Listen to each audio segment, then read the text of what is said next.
Good morning, Jerusalem. Barry Davis here behind the mic at the Altarpiece Studio number 2 in the east of the city. And we'll start off with some traffic news. The western entrance to the city is jam-packed down to the Sakharov Gardens, and things aren't moving too freely in the vicinity of the Damascus Gate either. And just before you go, I'll just let you know that the weather will thankfully be relatively comfortable today with a high of just 26 degrees.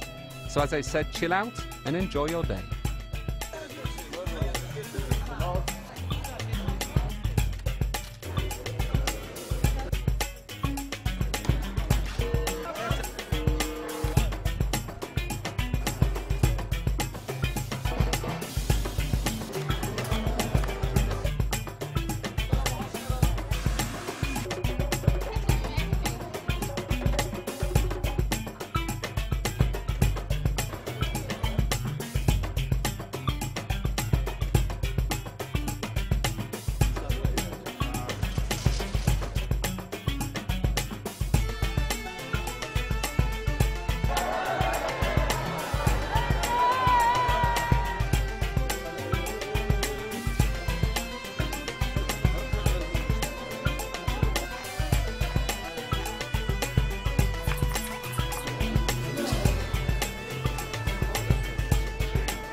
From 1923 until 1948, Jerusalem and the whole of Palestine fell under the British mandate.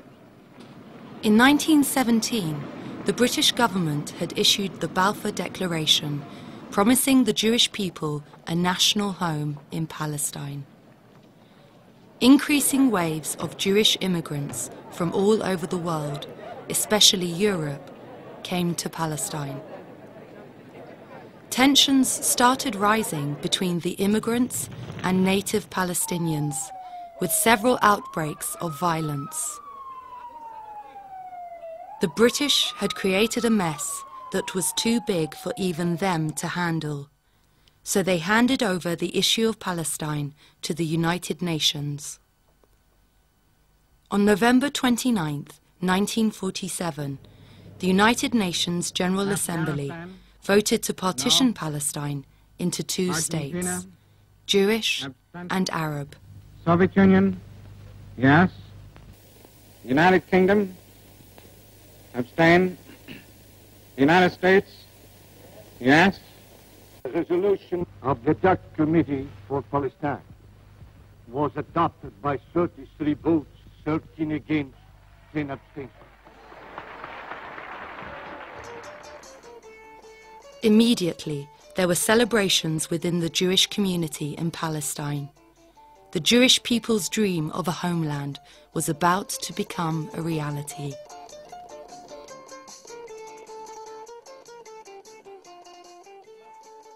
On the Arab side, there was no dancing. The Palestinians were just about to lose more than half of their country. Demonstrations and riots erupted all over the country. Shock, despair, and a sense of betrayal were the dominating moods.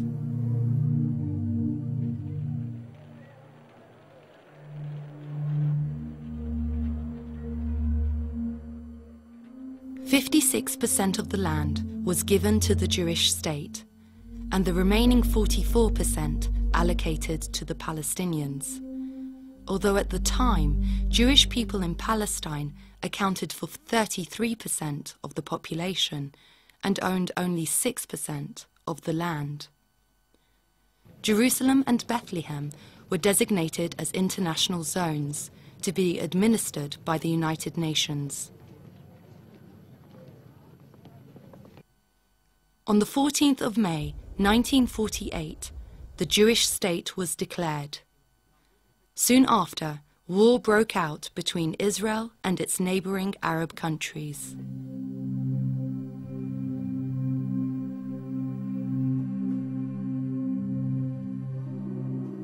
The Arabs lost the war, and Israel had now captured 78% of historical Palestine, including West Jerusalem. East Jerusalem, including the Old City, remained under the jurisdiction of Jordan. The war also created a refugee problem. 2,000 Jews had to leave their homes in the Old City.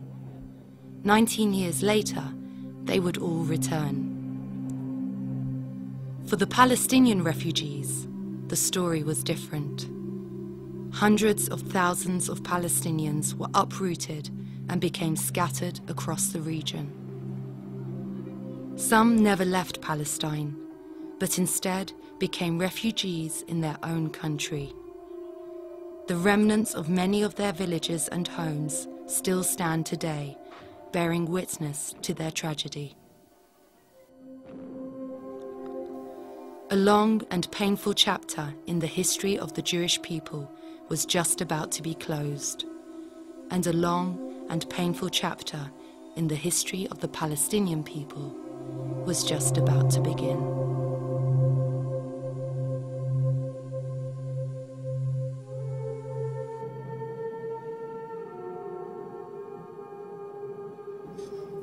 In March 1949, Jordan and Israel signed the Armistice Lines Agreement to form what is nowadays referred to as the Green Line. It gets its name from the green pencil that was used by the Israeli general Moshe Dayan. The Israeli side of the Green Line includes the captured 78% of historical Palestine.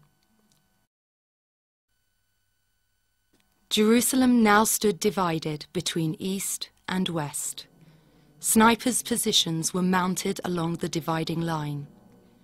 Jews were not allowed to visit the Western Wall, and Palestinian refugees were not allowed to return to their homes in West Jerusalem. According to the census I myself conducted in 1967, there were 10,000 Palestinians in East Jerusalem that were born in West Jerusalem. Not only general refugees, people who actually were born. So you say about 1 in 5 in East Jerusalem was a displaced person from the same city. Think about the emotional burden of that. Oh, this is my house. I have a picture of the house that is circulating among the family.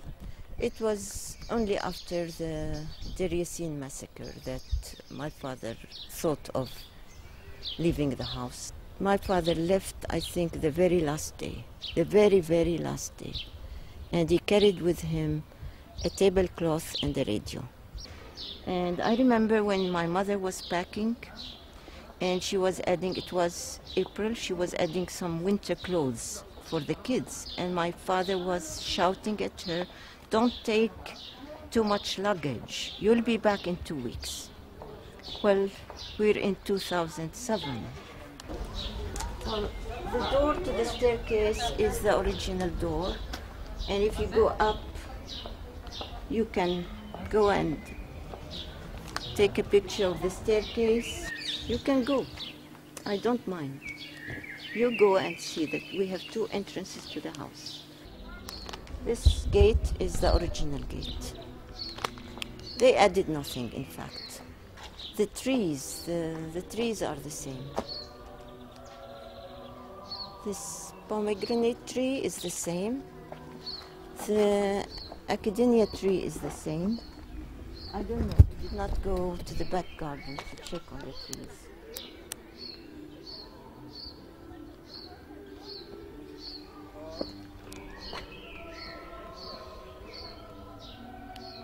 Yeah, you pick up the music. This was not the music played when we were here.